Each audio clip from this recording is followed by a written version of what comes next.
సినీ నటుడు రాజ్ తరుణ్‌పై నార్సింగ్ పోలీసులు కేసు నమోదు చేశారు. తనను ప్రేమించి మోసం చేశాడంటూ లావణ్య అనే యువతి ఫిర్యాదు మేరకు 420, 506, 493 సెక్షన్ల కింద రాజ్ తరుణ్‌పై కేసు నమోదు చేసినట్టు పోలీసులు తెలిపారు.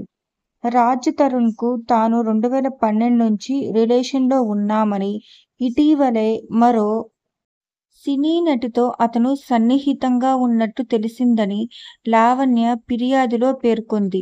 తిరగబడ్రా స్వామి సినిమా షూటింగ్ జరిగినప్పటి నుంచి ఈ రిలేషన్ కొనసాగుతున్నట్లు తేలిందని, ఇదే విషయమై అతన్ని నిలదీస్తే తనని దుర్భాషలాడాడని తెలిపింది.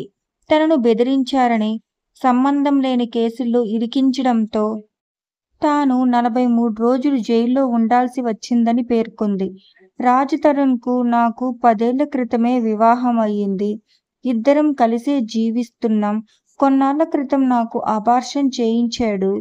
ఇద్దరం కలిసి విదేశాలకు కూడా వెళ్లాం అని అందుకు సంబంధించిన కొన్ని ఆధారాలను లావణ్య పోలీసులకు చూపించారు. దర్యాప్తు చేసిన పోలీసులు ఈ మేరకు కేసు నమోదు చేశారు.